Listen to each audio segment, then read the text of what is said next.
The laughter started before Lena Cole even finished speaking. She stood at the front of the training hall on version 9, holding her data pad tightly, reading from a record she had memorized long ago. The hall was wide, cold, and serious. The kind of place designed to remind everyone that what happened inside mattered. 42 cadets from 6 species sat in tiered rows, each confident, each trained, each certain of their own value. Commander Sale Vaughn sat in the third row, his preferred spot. The third row felt present without desperation. He was a craft with 4 arms, a rigid forehead, and a presence that made chairs look small. He had entered the advanced program with 11 commendations and a reputation that walked ahead of him. A sharp clicking sound came from his throat, a noise that meant disbelief and mockery. It echoed through the room like a warning. Lena paused, lowered her pad. The cultural exchange exercise was Director Pellin's idea. Each cadet presented one legendary warrior from their species. Not the strongest, not the most decorated, but someone whose story showed what their people were made of under impossible odds. It was meant to build understanding. So far, it had only created a quiet, unnamed competition. Vaughn went first, speaking about Warlord Sarath of the Ciari. 4-armed, a conqueror of 3-star systems in under a decade. Not by numbers, but through strategy, so precise it became part of the Academy's curriculum. No one survived against Sarath unscathed, and every Ciari soldier knew his name before they knew their own ranks. Vaughn told the story with the pride of repetition, expecting the exact reaction he got. Then Yara Ox spoke. Tall, pale Thulian with eyes that had no name in most languages. She told of Vel, a mine commander who faced 600 enemy warships and dismantled them without firing a weapon. Vel had entered the enemy mines and shown them a complete end until none could continue. The room went quiet in a way that wasn't for show. Then Director Pellin said Lena's name. She stepped forward and told the story of George Hartwell. Not a general, not a mind warrior, just a human soldier, part of a unit forced into retreat. A narrow mountain pass lay ahead, and someone had to hold it so the others could escape. Hartwell stayed. 11 hours. His weapon broke in the second hour. He used the rocks, the terrain, and a single decision he never reconsidered. When his unit returned, he was still there. Vaughn clicked his tongue around the 7th sentence. No energy weapons, he said, not quite a question. None. None at all. The laughter spread. Some cadets laughed openly, others with subtle expressions. Even the quieter ones let their guard down. Yara Ox did not laugh. She pressed 2 fingers to her temple and looked at Lena. What you described, she said, is one soldier holding a position. A legend shapes events beyond itself. Vel changed the course of a war. Hartwell preserved a unit. The word legend carries weight. It cannot be reduced. Lena held her gaze for 3 full seconds. Then she picked up her pad, returned to her seat, and sat down. Connor Webb, 2 seats over, leaned in. You're not going to respond? He whispered. No, Lena said. Not because she didn't care. Because she already knew. Our legends are not meant to be grand. They are what they are. Connor exhaled slowly, filing the moment away to the back of the hall. Admiral Owen Vaser sat alone. 71 years old, limp from an old injury, uniform plain and gray. He had heard everything. The laughter, Yara Ox's judgment. He sipped water quietly, calm, like a mountain that had seen every kind of storm and simply waited. Lena glanced at him. He nodded once. Not encouragement, not sympathy, just acknowledgement. A small private smile touched her lips before disappearing. Vaughn had already moved on to something else entirely. That was always how it started. The veterans' reception was held on level 6 of the Academy Station, a long hall with high arched ceilings and observation panels stretching along one wall, showing the stars beyond. The room was built for moments like this, where history hung in the air, felt by everyone present. Coalition portraits lined the walls, each showing a celebrated commander in the formal posture of their species. 4-armed Ciari generals standing wide.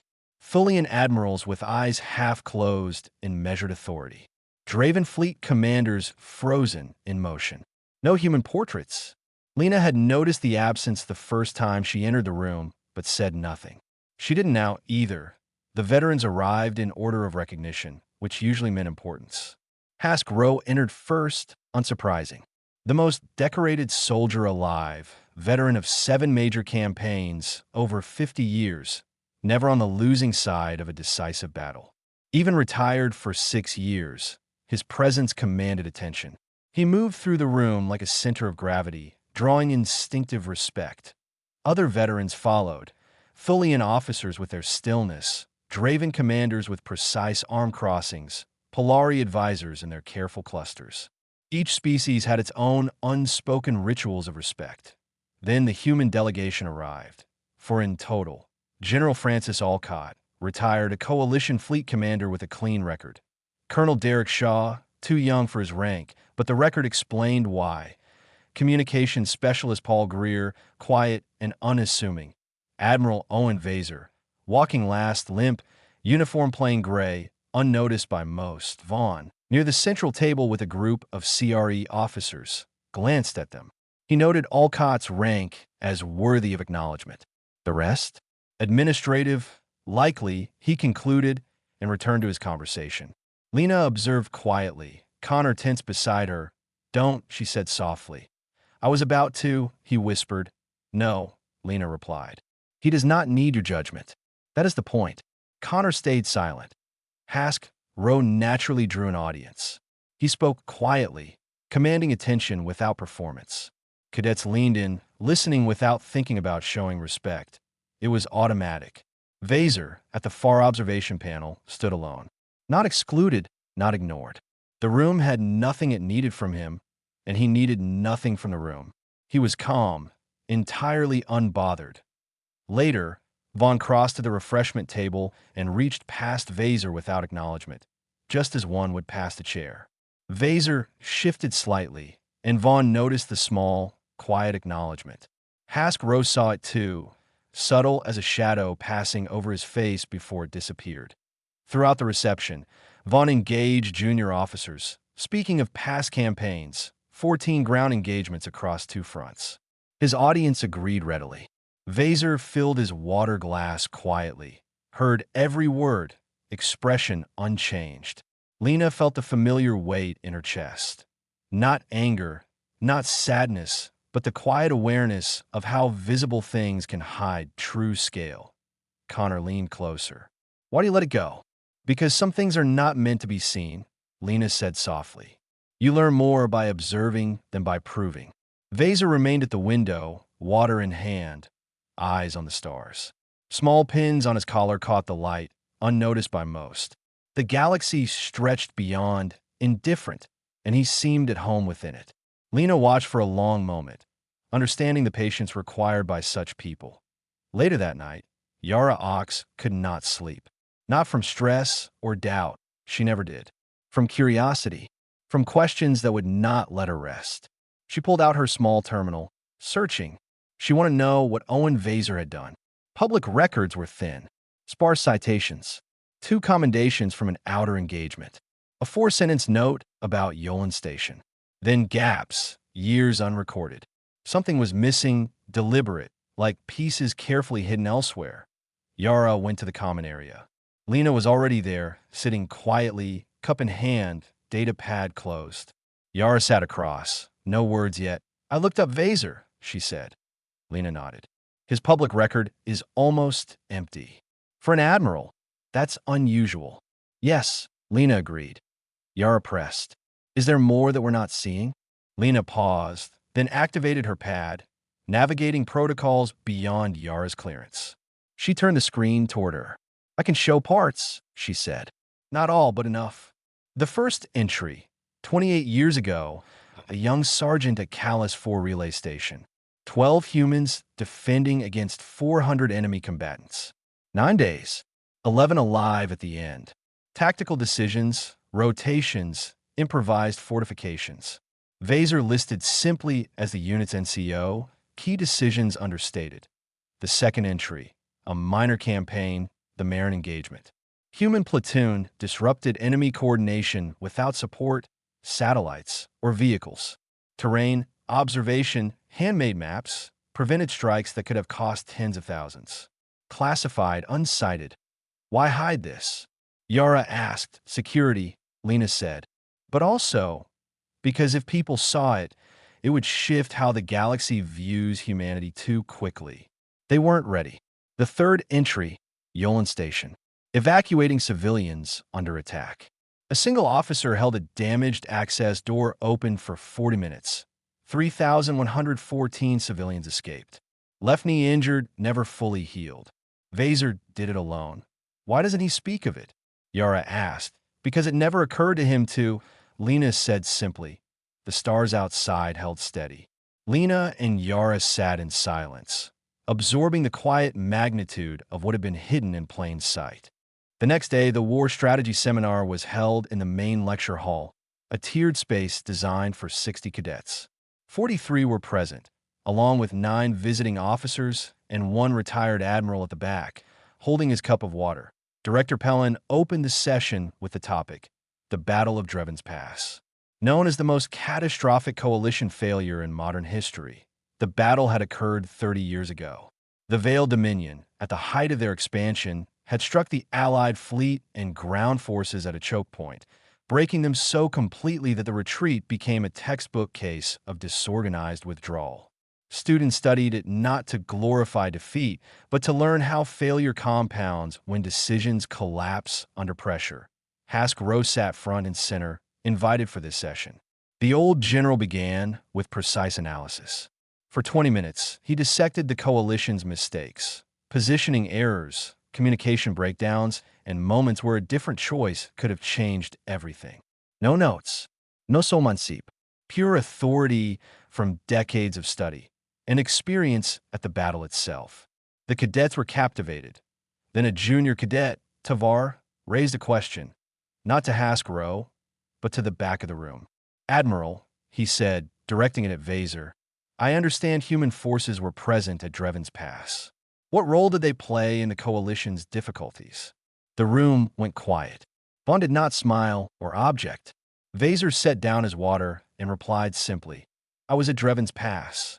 A statement so plain it carried weight without drama. I was a lieutenant, he continued, commanding a small ground unit on the left flank.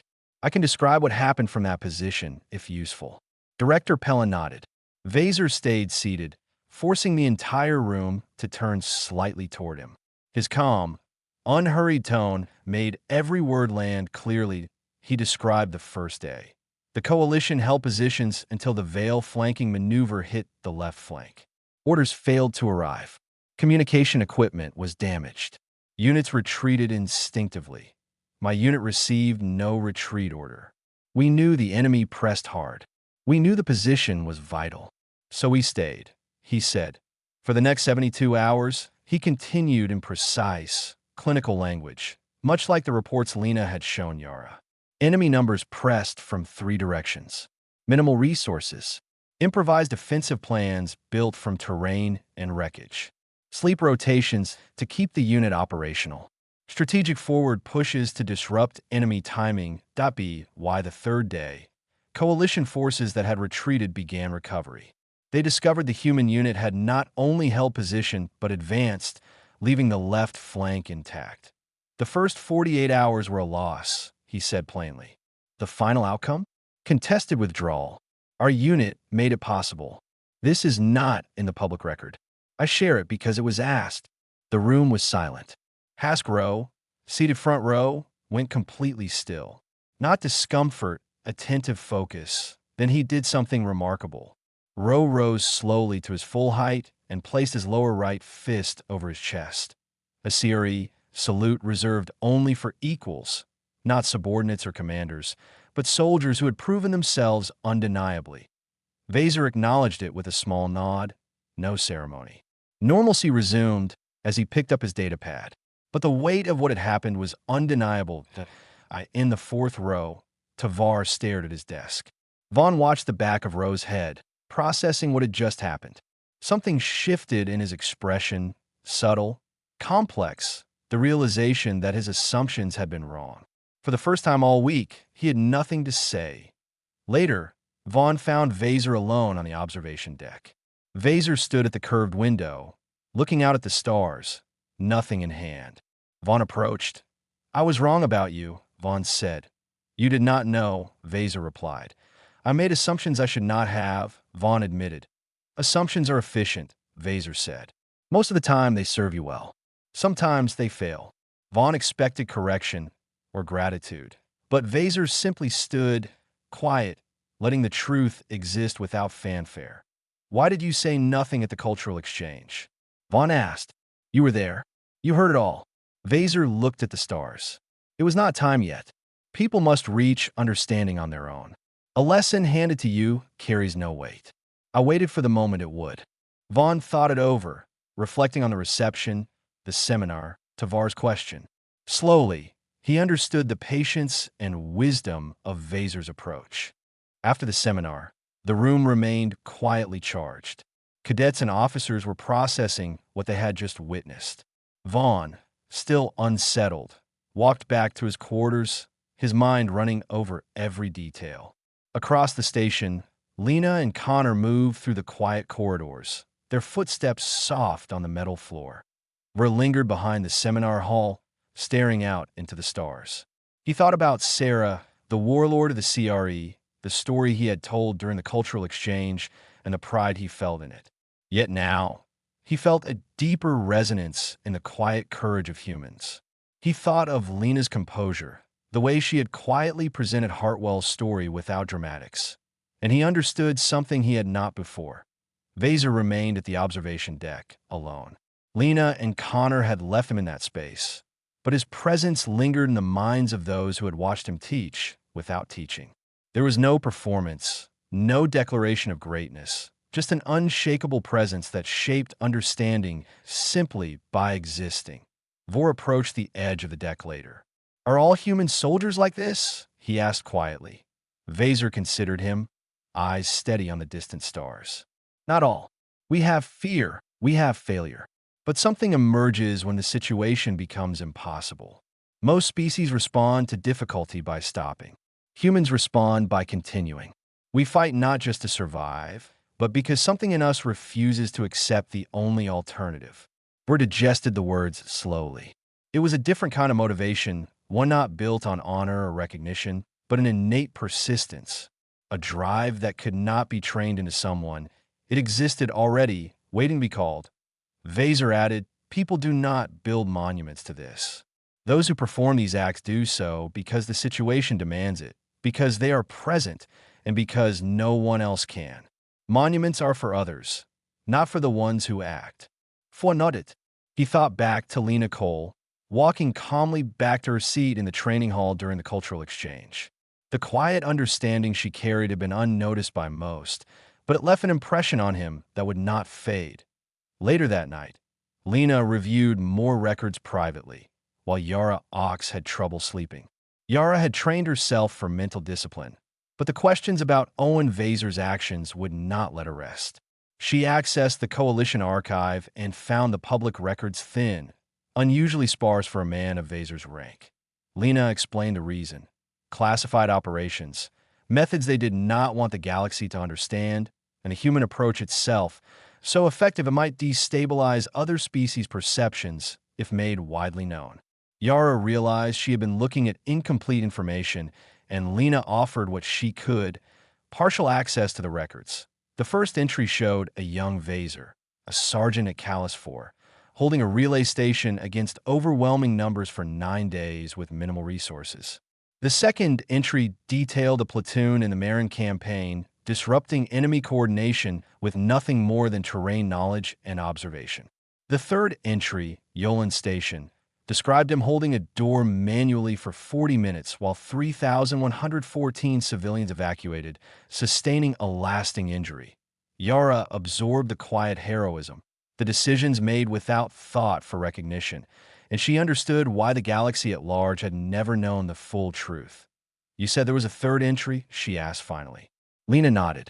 The depth of human perseverance was now revealed in small, deliberate acts. The scale was not vast, but the impact, measured in lives saved and battles stabilized, was profound. Yara leaned back, quiet. "I could not sleep tonight," she admitted. Yes, Lena said softly. Some things work on you that way. The stars outside held their positions, indifferent yet constant, much like the humans whose quiet strength had shaped events without announcement. The morning of graduation arrived. The main assembly hall was filled with cadets in formal dress, each species standing in their designated rows. Director Pellin began reading names, following the standard order. Connor Webb's name was called first. He stood immediately, following the human tradition. Lena Cole's name followed, and she stepped forward as well. Behind her, Connor remained standing. Other human cadets on the far side of the hall rose in acknowledgement. Then Hask rose from the visiting dignitaries section, without ceremony or signal. His CRE delegation followed seamlessly. One by one, the senior cadets and officers from other species began standing, responding naturally, almost instinctively, to the quiet shift that had occurred over the past week. Vaughn rose eventually, without looking around, as a personal decision rather than obligation. Then others, both individually and in small groups, joined in.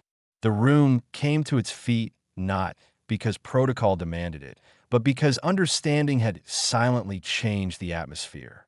The cadets and officers were responding to what they had witnessed, the quiet courage and disciplined heroism of humans, embodied in Lena and her peers. Lena stood at the front of the hall, calm and composed. She was not surprised, nor seeking validation. She simply allowed the recognition to exist. Her expression carried something gentle yet durable, a quiet pride not dependent on ceremony or applause. To the back of the hall. Owen Vaser had already risen. He stood as the first human name was called. As tradition dictated, his face calm and unreadable. But for a moment, something deeper shifted behind his eyes, an acknowledgement of the truth silently understood and confirmed by the room around him. The assembly concluded, but the effects lingered. The cadets, officers, and visiting dignitaries carried with them a new understanding of what it meant to act with courage, humility, and quiet determination. Vaughn, reflecting on the week, remembered Vaser at the observation deck, the silent lessons taught without words, the patience and timing of understanding. He realized that human heroism was not about spectacle, notoriety, or records. It was about presence, choice, and action at the moment it mattered most. The galaxy beyond the station continued, vast and indifferent. Yet inside, in that ordinary assembly hall and along the quiet corridors of the academy, a profound truth had been observed. Actions speak louder than reports. Quiet, unassuming acts of courage can shift outcomes, inspire others, and redefine the perception of a species. Lena Cole and Connor Webb walked out of the hall together, not seeking notice, not expecting it, but carrying the weight of their experiences lightly. Around them, cadets from 6 species moved with a subtle awareness that the measure of legend is not in titles or medals, but in the consequences of decisive, determined action. Outside, Owen Vaser looked once more at the stars from the observation deck. The galaxy sprawled endlessly, each point of light indifferent, but he stood entirely at ease within it. Time and recognition were unnecessary. The truth of what had been done, quietly and resolutely, was enough. And in that stillness, as cadets and officers processed what they had learned, the galaxy's future heroes had seen what it truly meant to carry courage and resolve in a universe that often measured greatness by spectacle rather than substance.